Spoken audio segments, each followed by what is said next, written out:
Assistant teacher. आज नेताजी की 125 birth anniversary के मौके पर अपने स्कूल की दूसरी टीचरों के साथ यहाँ पर हाजिर हूँ। मैं नेताजी सुभाष चंद्र बोस के लाइफ एंड वर्क के बारे में उन्हें इज़हार ख्याल पेश करूँगी। नेताजी सुभाष चंद्र बोस एक ऐसी शख्सियत जो भुलाए जाने के काबिल ही नहीं है, जो किसी तारीफ की मोहताज ही नहीं है। अपने में वो एक मिसाल है, एक लेजेंड, एक नेशनल हीरो, जिनका नाम सुनते ही हमारा इनकलाबी जज्बा जो है वो उभरने लगता है, हमारा दिल कुर्बानी के जज्बे से धड़कने लगता है, हिम्मत और हौसला हमारी रगों में खून बनकर दौड़ने लगता है। तो सुभाष चंद्र बोस, जिनकी इब्तिदाई जिंदगी कटक से शुरू हुई थी, 23 जनवरी 1897 को उड़ीसा के ज़िला कटक के एक छोटे से कस्बे में पैदा हुए।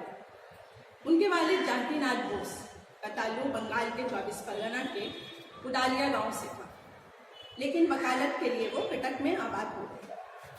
नेताजी सुभाष चंद्र बोस शुरू से ही काफ़ी ज़हीन थे, आज़ादी का जज्बा उनके अंदर मौजूद था। अपनी इब्तिदाई तालीम उन्होंने कॉलेज मिशनरी स्कूल में वहाँ पर हासिल की, फिर रॉबिन शाह कॉलेजिएट स्कूल में से अपनी तालीम मुकम्मल की। उसी दौरान जब उनकी उम्र सिर्फ 15 साल की थी, स्वामी विवेकानंद की कुछ तसानीफ जो थी उनको हासिल हुई। स्वामी विवेकानंद की तसानीफ से वो इतने ज़्यादा मुतासिर थे कि वो सन्यासी की ज़िंदगी गुजारने का सोच रहे थे, और इसी ख्यालात की बुनियाद उन्होंने 1919 में फ़िलासफ़ी में ऑनर्स का इम्तिहान पास किया। उसके बाद फिर वो इंडियन सिविल सर्विस का एग्ज़ाम देने के लिए इंग्लैंड चले गए। कामयाबी से एग्ज़ाम पास करने के बाद फिर वो हिंदुस्तान लौटे, लेकिन उस दौरान नन कॉपरेशन मूवमेंट जो थी वो अपने शबाब पर थी। नेताजी सुभाष चंद्र बोस जो थे वो आज़ादी की तहरीक में हिस्सा लेना चाह रहे थे। अरबिंदो घोष के इनकलाबी ख्यालात से भी बहुत ज़्यादा मुतासिर थे। कलकत्ता उस सियासी तहरीक का मरकज़ बनकर चला जा रहा था। देश बंधु चित्तरंजन दास के साथ मिलकर उन्होंने नन कॉपरेशन मूवमेंट में पूरी गर्मजोशी से हिस्सा लिया। उसी वक्त बरतानवी हुकूमत जो है वो इनकलाबी रहनुमाओं की गिरफ्तारी अमल में ला रही थी। नेताजी भी उन इनकलाबी रहनुमाओं के साथ गिरफ्तार कर लिए गए। उसके बाद वो रिहा होकर 1923 में जब दोबारा इनकलाबी तहरीक से जुड़े तो बरतानवी हुकूमत की नज़रों में वो खटकने लगे। एक बार फिर उन्हें गिरफ्तार करके जेल में डाल दिया गया। जेल की कैद की मियाद पूरी करने के बाद 1928 में उसी दौरान वो कांग्रेस कमेटी से भी जुड़े रहे थे, उनको जनरल सेक्रेटरी बना दिया गया।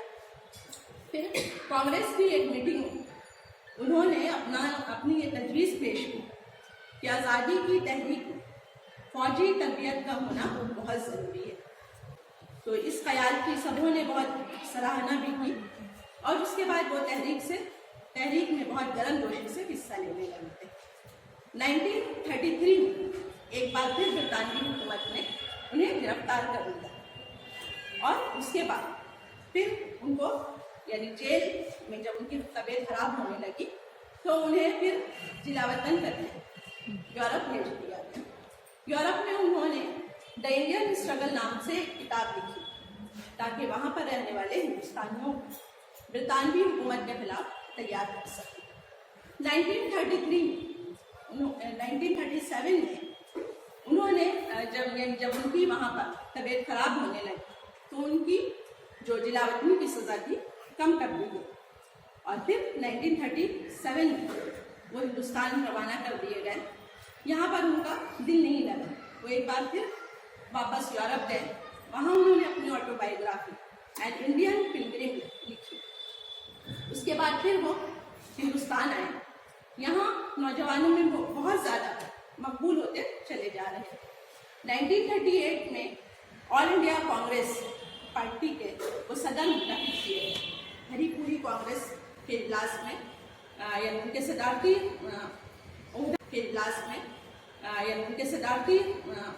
ओहदा जो था उन्होंने हासिल कर लिया था, और पहली बार उन्होंने कौम के नाम अपना पहला सदारती खुतबा दिया, और पूरे जोश के साथ ये बताया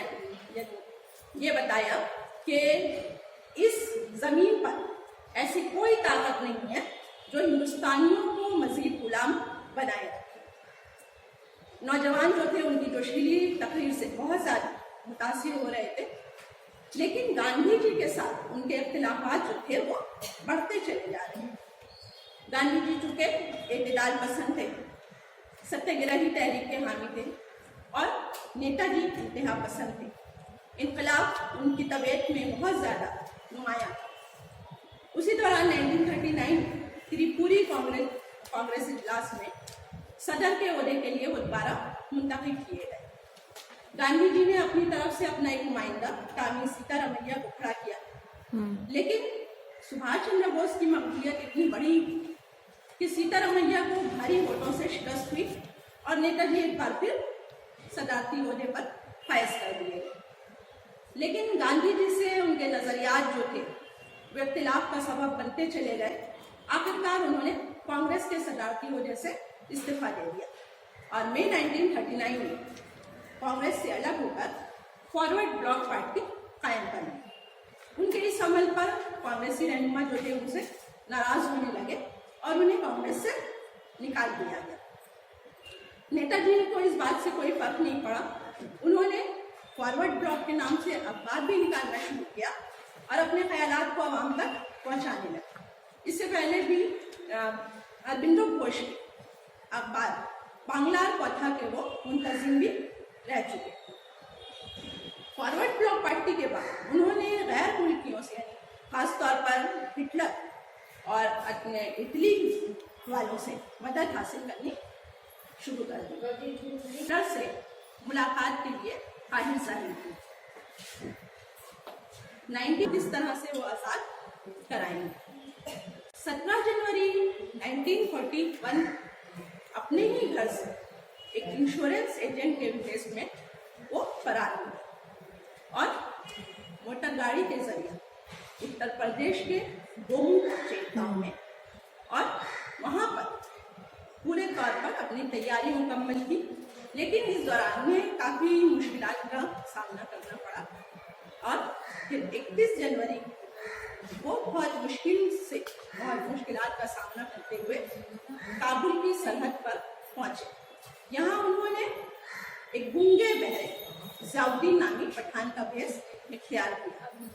हिटलर से उन्होंने दोबारा फोन पर बात की और हिटलर ने उन्हें, जर्मनी ने उन्हें डायरेक्ट बर्लिन ना आकर मॉस्को से के रास्ते से बर्लिन पहुंचने की तजवीज़ की।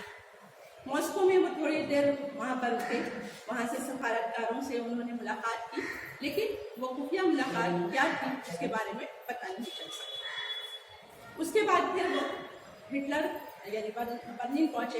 हिटलर से उन्होंने मुलाकात की और फिर हिटलर के सामने अपनी ये ख्वाहिश रही कि वो चूँकि उस वक्त सेकेंड वर्ल्ड वॉर जो है वो पूरे जोर शोर से पूरी दुनिया में चल रही थी, एक ग्लोबल वॉर थी ये, और इस वक्त एक्सिस पावर जो है इटली, जर्मनी और जापान का तैयार हो चुका था। जापान जो है एशिया फॉर एशियंस का नारा लगा रहा था। तो यानी सुभाष चंद्र बोस हिटलर से ये कहा कि वो जापान के साथ मिलकर लड़ने की तजवीज़ जो है वो रखते हैं। हिटलर ने उनसे वादा किया कि वो पूरी फौजी मदद उनको देगा। उसके बाद 1942 में वो बर्लिन से टोक्यो के लिए रवाना हुए। फिर 3 महीने के तवील सफ़र के बाद वो टोक्यो पहुँचे। उसके बाद 2 जुलाई 1942 को वहाँ पर मौजूद राज बिहारी बोस और कैप्टन मोहन सिंह एक ज़बरदस्त रैली में उनको इंट्रोड्यूस कराया गया।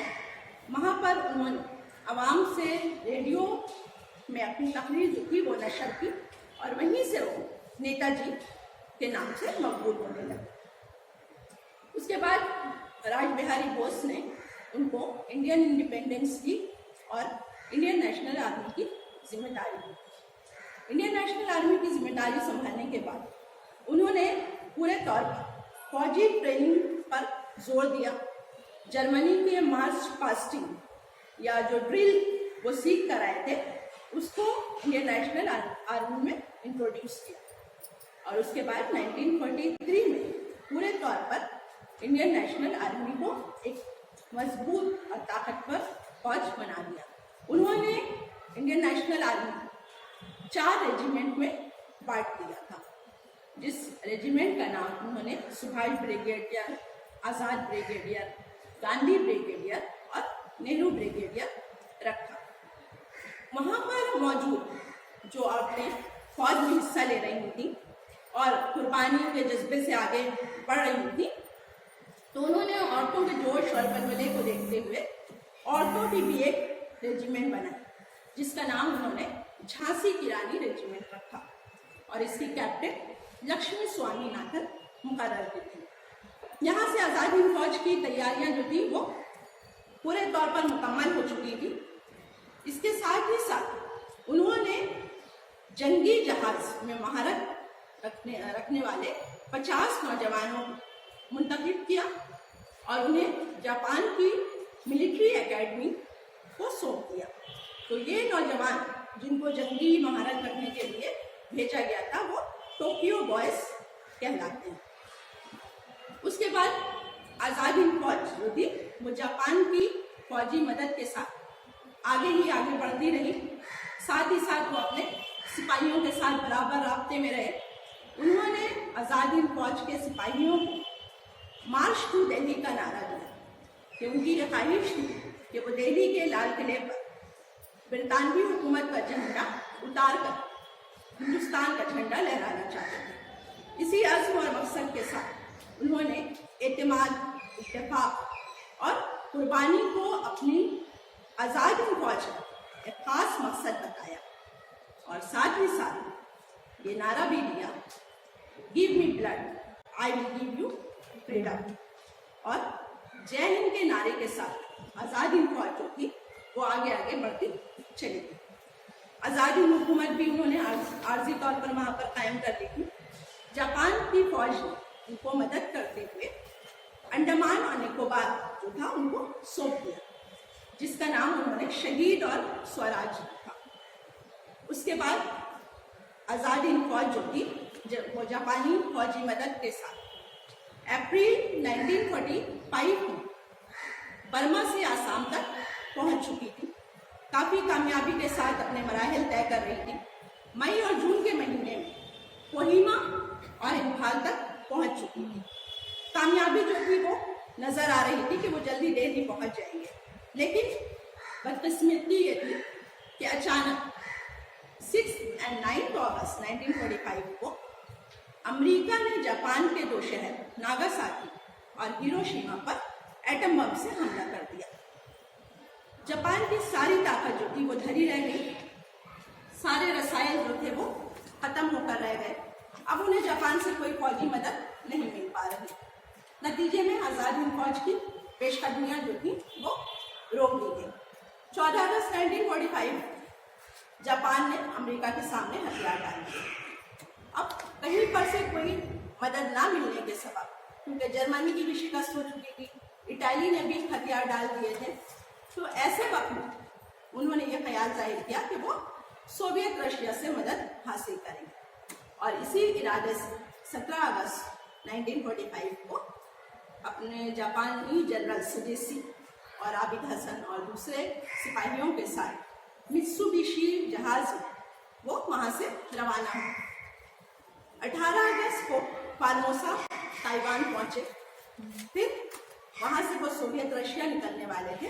कुछ देर कयाम के बाद उनके जहाज जो था वो उड़ान भरी उसने, और उड़ान भरने के कुछ ही मिनटों के बाद एक धमाके की आवाज़ हुई और यह खबर फैल गई कि वो जहाज जो है वो हवाई हादसे का शिकार हो गया है। सबों में खलबली मच चुकी थी।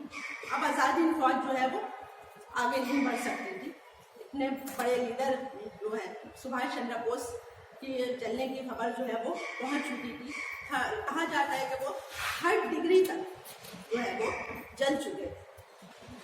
23 अगस्त ये ऐलान कर दिया गया कि सुभाष चंद्र बोस इस हवाई हादसे में मारे गए हैं। लेकिन यहाँ तक बात जो थी वो ख़त्म नहीं हुई थी। इंक्वायरी कमेटी बैठाई गई। कर्नल शहनवाज खान की सदाए उसने मातेहती में नेताजी इंक्वायरी कमेटी बनाई गई 1956 में। बहुत सारी शहादतें इकट्ठी की गई, लेकिन कोई पॉजिटिव आंसर जो था वो नहीं मिल सका कि वाकई नेताजी जो थे वो इस हवाई हादसे में मारे गए। इसके बाद फिर ये तफ्तीश जो थी जारी रही, बहुत अखबारात में खबरें जो थी वो शाये होती रही। 1999 हुकूमत ने जस्टिस मुखर्जी की क़यादत में एक इंक्वायरी कमेटी जो थी मुखर्जी कमीशन के नाम से बैठाई। 2005 मुखर्जी रिपोर्ट आई कि गांधी जी सुभाष चंद्र बोस जो है वो अब जिंदा नहीं है, लेकिन हुकूमत ने इस बात को भी पूरे तौर पर इसकी हिमायत नहीं की। अखबारों में ये खबरें छपती रहीं कि सुभाष चंद्र बोस जो हैं वो कुछ इलाकों में देखे गए, बर्मा के इलाकों में वो पाए गए। उनका भेष जो है यानी सुभाष चंद्र बोस से मिलते हुए एक बाबा जो है दिखाए गए, गुमनामी बाबा के नाम से वो मशहूर होने लगे थे। लेकिन ये हकीकत किसी को नहीं पता चल सकी कि सुभाष चंद्र बोस जो है वो वाकई उस हादसे में मरे थे या काफ़ी यानी आज़ादी के बाद 2005 या उसके बाद भी वो जिंदा रहे। बहरहाल हकीकत जो भी हो, हमने जो नेशनल हीरो खो दिया सुभाष चंद्र बोस की शक्ल में, उसकी खरा जो है वो कभी भी पार्टी नहीं जा सकती है। एक ऐसा लीडर जो हिंदुस्तान को और दोबारा हासिल नहीं हो सकता। तो मैं अपनी दो पगड़ी के साथ सुभाष चंद्र बोस की नज़र करती हूँ कि दो पगड़ी। कदम कदम बढ़ाए जा, खुशी के गीत गाए जा, ये जिंदगी है कौम की, कौम पर लुटाए जा।